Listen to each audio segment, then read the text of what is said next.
迎风面东北角一带的观众朋友可能会觉得很纳闷，怎么这个雨啊突然就下得这么的大呢？确实在晚间的时候呢，包含了基隆北海岸啊、新北市的瑞芳、双溪、平溪这些地方呢，一度还发布了大雷雨的即时讯息。主要是因为呢，现在整个台风啊距离台湾越来越近的同时，它整个外围环流云系带上来，结果刚好呢跟这个东北季风符合上了，所以出现一点交互作用，因此呢，整个强降雨就出现在整个北基一带。甚至包含了宜兰的东山这些地方，雨瞬间都下得非常的大。在短短3个小时里面呢，其实包含像是台东的金峰啊，累积雨量3个小时就超过了将近要有达到了200毫米。而另外包含像是瑞芳也突破了157毫米，以及像是宜兰的东山，短短3个小时也突破了140毫米。这样子的强降雨呢，就造成整个北部地区，尤其是包含了新北市一带出现了积淹水的现象，这个雨还会持续在下吗？我们透过了豪雨特报要带您进一步来掌握。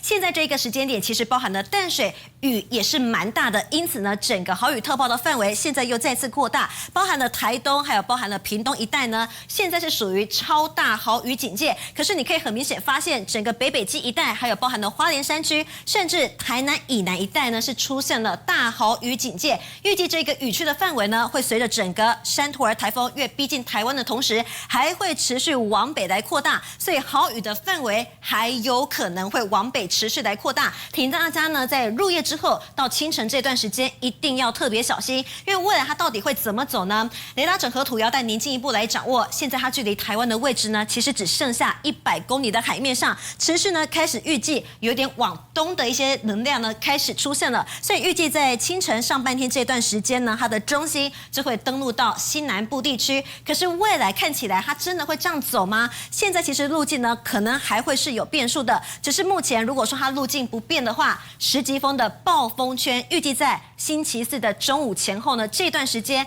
将会是笼罩台湾范围十级风暴风圈最多的时间点。因为后来预估会它在登陆台湾之后呢，后续会陆续的减弱，因此以这个时间点看起来，十级风暴风半径可能会笼罩包含了嘉义、台南、高雄、屏东这些地方，因为刚好是山图尔它还在一个中度台风等级情况下，十级风它里面的这些核心暴风雨呢，将会是比较明显一点。所以未来的雨会怎么下呢？提醒大家一定要留意，这个雨还会持续在下，甚至呢可能还会再持续的往北来扩大。因此在入夜到清晨这段时间，包含了整个迎风面的东半部地区，甚至台南跟高雄的交界处，可能出现豪雨以上等级的降雨。这个雨预计要到周四白天之后，很明显可以看到整个雨区的范围逐渐的往北来移动，所以包含了整个台风呢逐渐往北移动的同时，东北角一带甚至包含了大台北的东侧都可能会出现比较明显的降雨。真正的雨区减缓呢，会直到了明天的下半天。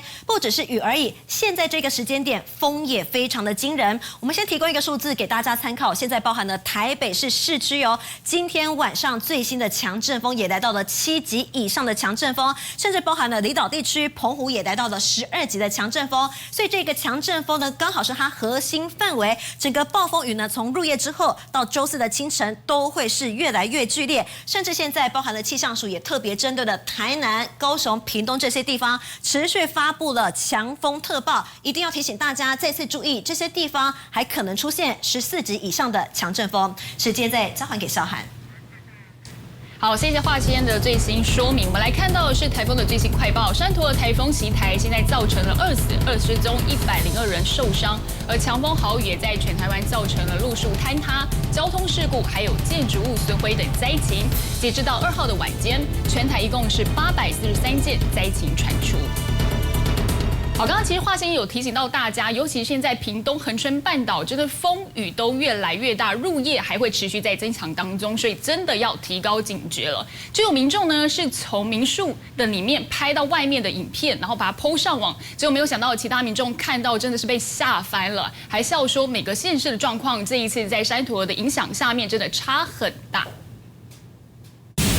狂风暴雨狂刷，威力强到肉眼就能看得一清二楚。一旁树叶被吹得左右摆动，叶子直接被吹到地上，散落一地。拿起手机拍摄的民众只能躲在屋檐底下，哪里都去不了。台风山陀儿来袭，屏东恒春半岛首当其冲，入夜风雨增强。民众将在当地一间民宿室内往外拍出的景象PO上网络社群平台，不少台湾网友一看到，纷纷在PO文底下留言，说自己还没有感受到山陀儿的威力。但看到影片觉得好可怕，还有民众问到为什么PO文者的台湾看起来比较刺激，更有人问这是在台湾还是在海上，被影片中的景象吓得不敢置信。还有网友放上自己所拍摄的影片，他站在路边拿着手机拍下街道的画面，在路灯的照射下，可以看到大雨随着风四处飘动，超强威力也让他PO文大叹台风真的好可怕。东森新闻综合报道。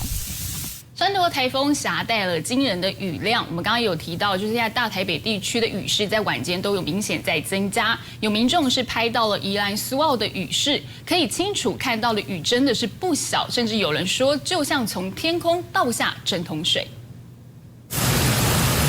大雨稀里哗啦不停下，拍打骑楼屋檐发出声响。暴雨狂刷，像是有人在一旁喷洒水柱，又或者是从楼上倒水。往街道上一看，路灯的橘色灯光让宜兰的雨势更加清楚。台风山陀儿虽然减弱为中台，但还是为宜兰带来强劲风雨，雨弹炸向苏澳。路上铁门早早就已经拉下，车子停在路边，只见路上半个人影都没有。依据中央气象署预报资料，预估宜兰地区风雨将持续增强。考量县民人身安全，县长呼吁民众非必要不要外出，做好防台准备工作，来确保自身安全。东森新闻综合报道。我们来关心一下离岛的状况。现在澎湖地区已经受到了台风的影响，虽然雨势不明显，但是风真的很大。最大阵风高达了12级，不只是路上几乎看不到人，现在机车也被狂风吹倒在地。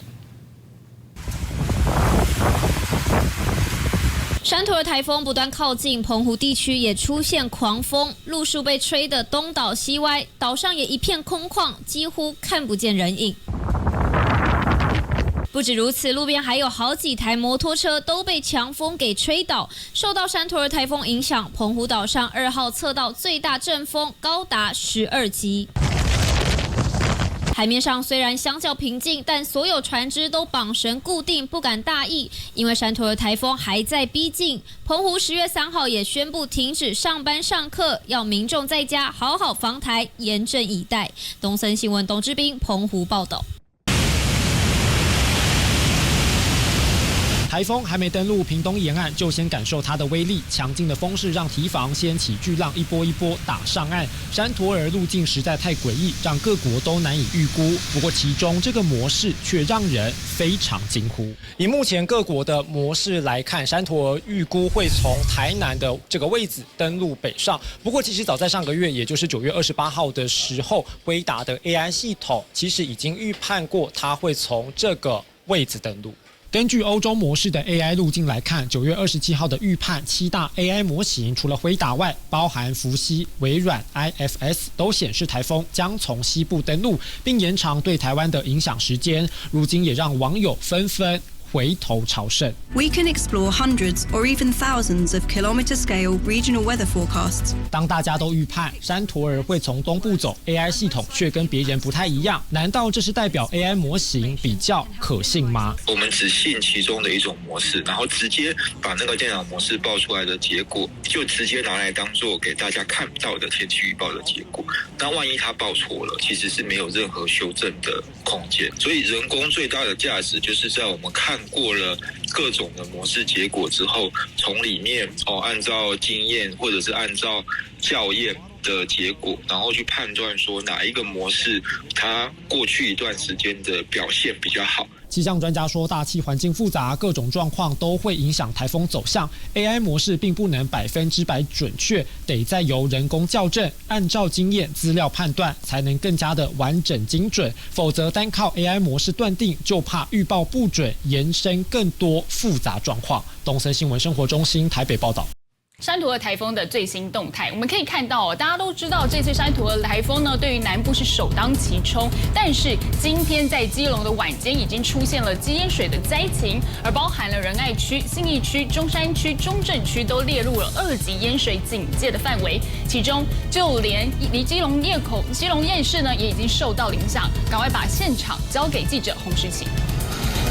好的，观众，在基隆越晚雨势是越明显。我们现在所在的地点就在基隆的庙口夜市，可以注意到，虽然说今天台风夜，但是有不少摊家到现在都还有在营业。我们也关注到了，在周遭，也就是在仁二路上的大创百货前面，是一度出现了淹水的状况，包含说在当时是一度因为这雨狂炸的关系，所以说呢，在水沟排水不及，是有淹了大概是10公分，所幸是没有影响到用路人还有前来觅食的民众。我们也关注到了有一名民众，他是特地从香港来旅游，不过来到台湾第10天的时候却遇上了台风。想要问一下这位先生，就是来这边注意到天气状况改变很多，对不对？改变很多，会经常下雨哦，在香港都没有经常下雨的。算是第一次遇到台风嘛？是啊，但是这现在风没有很大，可能晚一点我们再看看哦。那前来这边的交通上面有没有觉得有塞车，或者是有一些淹水、水花溅得很高的状况？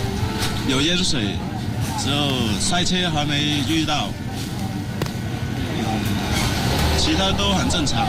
了解，谢谢。好，可以注意到了，这位民众呢，他是来台湾旅游11天，不过却在第10天的时候遇上了台风。而除了是在基隆庙口夜市周遭有一度出现淹水的状况之外，包含了我们知道了在基隆的4个行政区，也就是仁爱区、还有信义区以及中正区以及中山区，在晚间都发布了2级的淹水警戒。而一度呢，在南龙路上是淹水的状况非常的严重，当时这水呢是直接从道路流了下来，而甚至一度是还有在中山区的部分是有车辆一度抛锚在这个水当中，不过所幸在当下是有其他路人还有这热心的民众来帮忙之后，才赶紧把这个状况给排解。不过可以注意到了，在基隆庙口夜市这边是越晚越热闹，而稍后如果还有状况，我们将持续为您掌握。以上是现场的最新情形。好，这件事情的掌握，但是我们现在还是要持续锁定在基隆，因为大家会觉得很奇怪啊，这个山陀儿台风的暴风半径还没有来到基隆，但为什么基隆在晚间的时候就已经开始下雨，甚至传出了积淹水的状况？主要就是因为台风的外围环流加上东北季风互相交流的作用所以影响的。而我们刚刚有提到，在中正区呢，马路现在也变成了小河，有车主就因为雨势太大，没有注意到前方的状况，他就把车辆就直接开进了水中，这下子车子抛锚了，实在非常头痛。基隆市中正区马路变成小河，2辆车泡在水中，已经抛锚也开不动，这让车主好苦恼，因为车辆熄火就发生在一瞬间。冲落去，呢度小慢啦，係小慢啦，呢度未點等啊，好少多啊，少多啊。怕不什么赛的掉流啊？对。当时雨势惊人，就算开着雨刷，驾驶同样看不清楚，直接把车开到水中。而淹水的高度已经快要超过1个轮胎，积水的地点就在基隆市中正区调和街往62匝道，就连其他驾驶看到路面淹大水，也赶快把车开走。没有看到，看不到我吓死哦，看到我吓死哦。对啊，太可怕了。整个车2部车抛锚了，赶快掉头吧，赶快走吧，车辆受困的车主第一时间先回车上拿贵重物品，最后在警方跟车主还有热心民众一起合作，把抛锚的车辆从低洼处移开。而水到底淹得有多高？看看民众经过，已经来到了膝盖处，镜头再转到仁爱区。基隆市南荣路同样不敌惊人的雨势，马路再次淹水，斜坡变成瀑布，附近的居民实在头痛。上个月23号才淹过一次，这次山陀儿再夹带豪雨狂袭。东森新闻吕国宝、赵一杰、尤雅欣基隆报道。好，不止基隆，现在大台北地区呢，随着越来越晚，风雨也感受越来越明显了。来看到是新北市的瑞芳区，多处已经传出了积水的状况，甚至这个水还已经淹进到了民众的家中。现在瑞芳区也已经是一级的淹水警戒区。水流不断往屋内灌入，已经形成一条小河，某些地方更是泥黄一片，室外的泥土全被带进屋里。这里是新北市瑞芳区，在山陀儿台风短时间内带来惊人雨势之下，排水系统难以负荷，但最让民众无奈的就是家具全部泡水。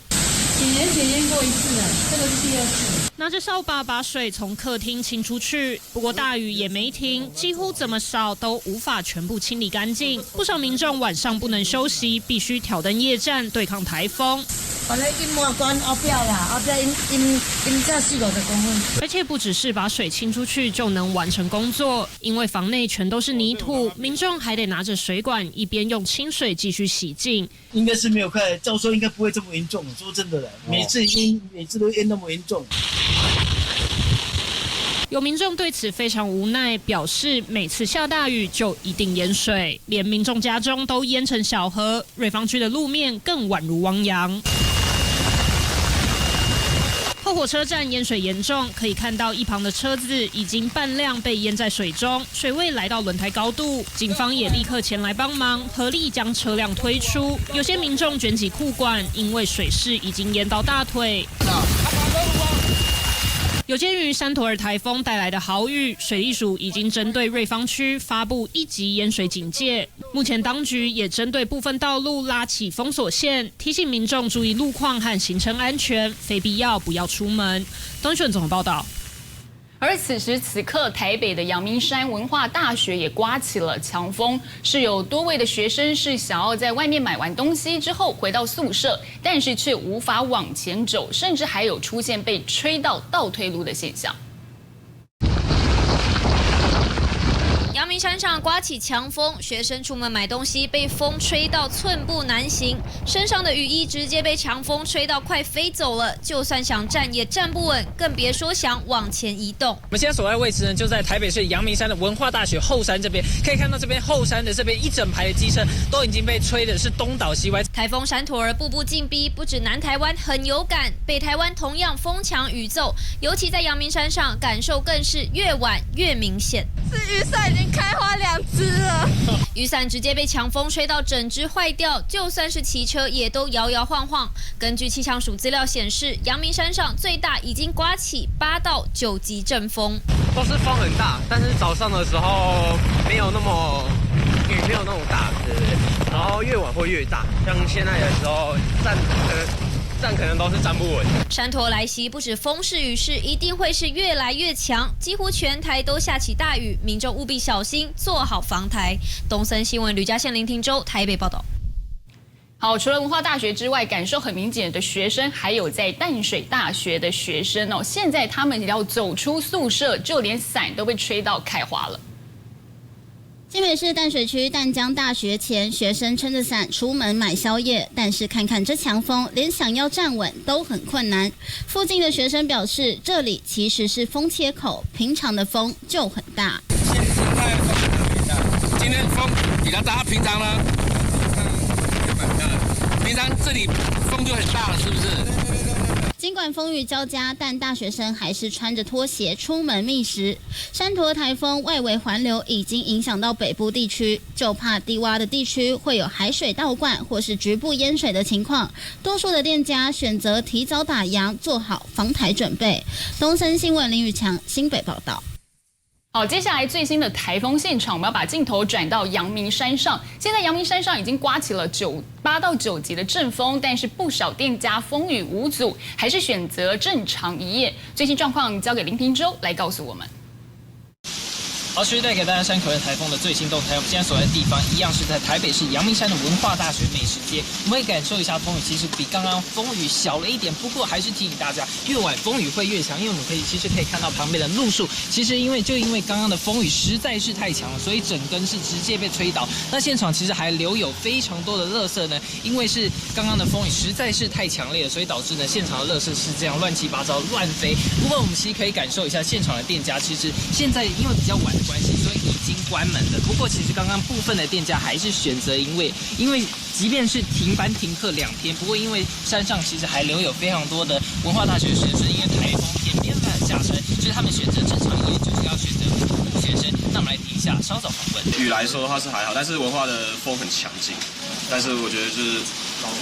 主要的还是风啦，文化毕竟在山上风比较大，雨还好。如果放到山下，这个雨是算 OK 的。风没有渐渐变强，然后因为我睡到晚上才起来，晚上的时候是真的很明显的雨跟风都有变大，这个就是都不是自己想走的，都是被风推着走这样子。好，部分学生呢，其实他们还是强调，因为从早上到晚上，风雨是明显感受到逐渐的越来越强。那我们刚刚走到了崇仁坡那边，其实也看到了非常多的学生雨伞是直接断成2截，然后有一个学生就强调说，他今天呢已经有2只伞直接被吹断，还有一位学生是因为在走崇仁坡的时候，风雨实在是太强了，所以导致他的手机直接被喷飞，那他的手机荧幕也是直接是碎裂。所以当然还是提醒观众朋友，山葵台风现在目前是逐渐的逼近台湾。虽然说明天很多地方都放台风假，不过还是提醒观众朋友，越晚就不要出门。明天当然放台风假，就乖乖待在家里。以上现场最新，代表时间镜头交还棚内主播。好，现在可以看到呢，高雄因为山图的台风停班停课，已经来到了第3天哦。我们现在要来关注的倒是六合夜市，还是有很多的摊商是营业的，零星摊商还是有开门，因为呢还是会有常客来光顾，所以打算营业到凌晨2点多。我们把现场交给玉信。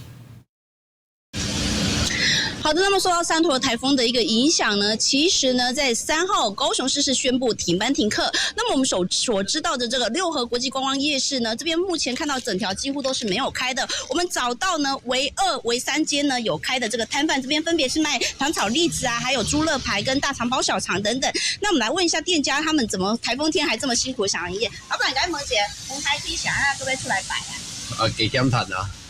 对啊，服务这边在地的客人，这边都还是有在地客会进来啊。所以说生意上有没有比以往更好，还是？其实都差不多啦。对啊。有打算营业到几点吗？大概到晚上2点。大概到晚上2点。所以整条街好像只有2、3间有开哈。对。你明天台风假有要放吗？还是一样会照出，因为我们这都还是有固定的客人。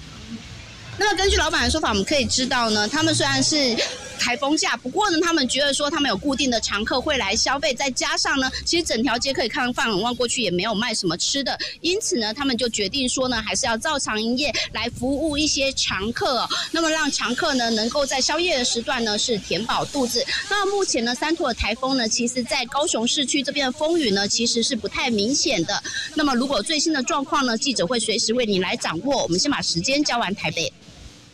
好，如果我们来看到那个气象署的最新路径预测的话，有可能在稍晚的时候，山陀台风的10级暴风圈很有可能就会影响到台南跟高雄一带，也就是风雨最强的地方，就会影响到高雄、台南了。而现在我们看到呢，高雄地区当然从今天早上已经感受到了强烈的风雨，就有民众家里阳台的洗衣机因为风太大了，整台被吹到位移。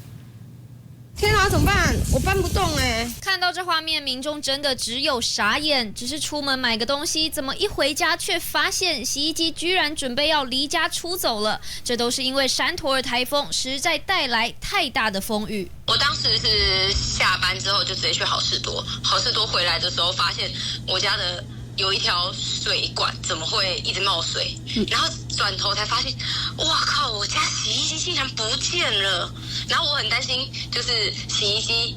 飞出去伤到人。在高雄，这位民众家里阳台这一台上下一体成型的洗衣机，直接被风给吹到位移，而且电源线还被扯断，真的相当离谱。尤其山陀儿预计是3号清晨到上午才会登陆，但是带来的风雨已经相当剧烈。东森新闻高雄报道。好，我们现在镜头往北走来看到宜兰了。其实，在昨天晚上的时候，风跟雨都逐渐在增强。来看到罗东夜市的摊商，几乎是一整排都没有营业，跟昨天相比的话是2样情。我们把现场交给友莲。好，各位观众，宜兰到了晚上11点、12点的时候，现场已经没有下雨了，只剩一点点的风势。那现在目前我们人就在罗东夜市这边，可以看到呢，现在目前现场的状况呢，今天都是没有摊商出来营业的。那么其实昨天跟前天我们也有来到现场，都是有部分零星的店家有开店，包括像是这个知名的羊肉汤，还有鸭肉店，他们其实都有开。但是呢，因为今天风雨的稍早的时候，风雨的时候是比较强劲，因此呢，你可以看到今天这边是变得更加的冷很轻，而且几乎是一个民众都没有。好，那其实呢，宜兰今天呢，针对这里呢，还是持续发布豪雨特报的。虽然现在目前现场还没有下雨的情况，不过呢，也有可能到了明天的时候，风雨也会再来增强，而且呢，已经是连放第2天的台风假了。大家不用上班上学，但还是要提醒大家的是，尽量待在家里面，非必要的话还是不要出门，才能确保自身安全。好，那么以上是我们现场最新状况，把时间交还台北棚内。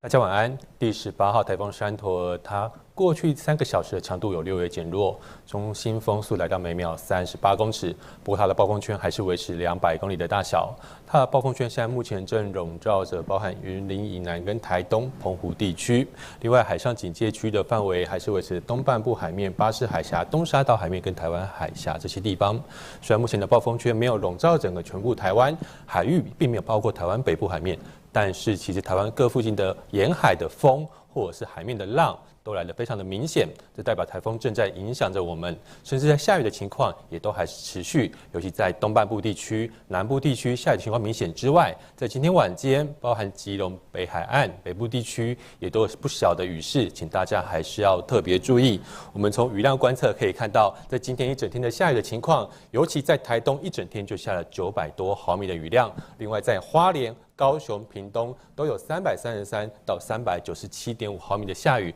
尤其在晚间的时候，包含新北市也都来到243.5毫米的情形。像这种情况，有时候是长时间累积，有时候是环流通过的时候带来短延时的强降雨发生的情形。我们透过雷达回波图也可以看到，台风目前是在台湾的西南侧这个地方，它的外围环流持续影响着整个南部地区、台东地区，而花莲、宜兰跟北部地区今天晚间都有一些不小的雨势。我们像这样的下雨的情况，今天晚上到明天都还是持续。我们透过今天晚上的到明天清晨这段的定量降水预报，可以告诉大家，整个下雨在南台湾、花东，尤其台东地区还是比较明显。另外，宜兰到基隆北岸跟北部地区下雨情况也是比较明显。那么目前气象署有发布豪雨特报，针对包含像台东跟屏东的山区有超大豪雨发生的机会。另外，在基隆北海岸、大台北山区，还有在屏东、台南、高雄，还有花莲山区也都有大豪雨发生的情形。此外，在新北、宜兰、花莲、云林、嘉义、澎湖也都有豪雨发生的情况，其他地区也有一些局部大雨发生的情形，请大家今天晚上到明天还是要持续注意这种下雨的情形。那么从未来12小时的定量降水预报可以看到，今天晚上到明天白天下雨的情况依旧明显，尤其在北部的桃园以北、东半部，还有台南以南这些地区下雨情况明显之外，那么尤其还有包含东半部的地区下雨情况，到明天白天也都还是会持续的。我们要注意一点，明天上午的时候，可能这个台风会逐渐从西南部逐渐登陆，因此在它登陆之前，南部在明天白天的雨可能都还是会比较明显，请大家还是要特别注意，整个下雨会比较趋缓的时间要落到明天晚上到后天清晨。不过现在目前指的是中南部的下雨会比较趋缓一点而已，因为明天在台风登陆之后，它整个环流或东北季风有一些交互作用的影响，还是要留意迎风面的基隆北海岸东半部地区，甚至北部有一些局部地区还是有局部大雨或豪雨发生的几率。那整体台湾附近的下雨趋缓的时间会落在后天白天的时候，请大家还是要特别留意这种台风在接近的过程当中，各地它的下雨时程分布的情形。至于台湾附近的浪依旧比较偏大，除了早一点的时间在鹅銮鼻、小琉球、七美、马祖、东沙有观测到6米以上的浪高之外，在稍早台中也观测到6米以上的浪高，显示台风正逐渐的影响台湾，各地的风跟浪都依旧比较偏大。那我们来看一下整个风的情形。那台湾附近的风力来看的话，跟稍早也看一下也是一样，都是属于风偏强的情形。整个在云林以北，还有东半部地区、南台湾地区、澎湖、马祖都已经逐渐有观测到9到10级的强阵风，甚至更强的强阵风出现。另外，在金门也有较强阵风出现的情形。我们预估今天在中南部跟北部、东南部沿海空旷地区跟离岛都容易会有10级以上的强阵风，而且会持续到明天这段时间。那宜花地区的话，有时候有些强对流通过的时候，它也会有较强阵风出现。那么明天的时候，在台风可能逐渐登陆的，包含嘉义、台南、高雄、屏东这些可能的地点的时候，当台风在接近的过程当中，如果会造成平均风12级或阵风14级的区域，我们就会提早发布台风强风告警的资讯，让这些民众提醒大家一定要特别注意，现在台风逐渐要接近了，它可能带一些比较明显的强风，请大家务必避免到室外活动。最后稍微提醒大家一下，明天这个台风将以较弱的中度台风或轻度台风，在上半天的时候侵袭西南部地区。它登陆之后，强度则会迅速的减弱。另外，在今天晚上到明天白天，风雨影响还是持续显著。那另外我们要提醒的就是，在基隆北岸跟大台北地区这些地方，未来还是要持续注意整个东北季风跟台风外围环流交互作的影响，雨势会持续到什么时候？这段期间，请大家要慎防风浪，还有台风暴潮造成海水倒灌的情形。以上是晚上最新的气象资讯。好，我们持续掌握台风的最新动态。这一节我们请来了韵涵，我想问韵涵的是很多观众朋友也想问的。山头的台风真的太奇怪，尤其是它的路径啊。第一个是牛步，第二个是今天一觉醒来，它大改路线，大家真的看不懂了。那关键到底是什么呢？而且赵恒，你不觉得很奇怪吗？为什么在预报上，我们前天或是昨天每次的预报好像都有做修正？对，本来说，这个山土儿台风，是从东部外海这样子北上嘛，结果变成说强台之后呢，又变成说，从南部登陆之后跨过中央山脉。结果又变了路线，到今天早上变成什么？它真的是说改就改。对，这个山土人被大家形容根本就是山陀螺。我们来看这一张，其实前局长也有做一些解释，因为过去几个小时你会发现它移动速度非常的慢，而且常常在报道上你会听到它怎么又在滞留呢？这张图也许太深奥，有一些观众看不懂，但你简单想象一下，红色这个是喷射气流，它的气流是比较快的，所以您还记得上一个台风燕子台风，它现在搭上这个气流还在飞啊，但是呢，我们的山陀儿在哪里？在这里，它卡在了这中间两个高压中间，造成了其实还常常会有滞留情况发生。前局长郑明典是这么说的，他说朝线建立起来，但是太弱了，底色的这个深蓝色代表着引导气流几乎静止，所以山陀儿才会频频出现一直在滞留的情况。而且这潮线是什么？潮线是北方这高压一旦拉起来，就可以把它的整个台风往上拉。可是过去预估为什么跟现在预估有落差，就在于这个潮线预估会把山陀儿往上拉，结果没有，导致它继续滞留，所以路径上就随着它的强度减弱之后，又有一些变化。从浅视路径来看的话，这路径的变化就从本来说东部外海变成说，强台之后呢，跨过中央山脉，现在一觉醒来又变成中度台风山陀儿，目前距离我们剩下130公里了，但是您看到这条路径，就是说它其实从南台湾会贯穿的这西部之后出海，而且碰到这陆地之后，它其实还会再逐渐减弱。现在看起来，这北方潮线根本不拉它了。那么再加上呢，这干空气下来之后又将它破坏，所以呢，其实它整体的强度接下来还会持续做修正。但是呢，可以看到的就是这颗山陀儿被大家称为山陀螺，不仅原地自转，这路径还不断在变更。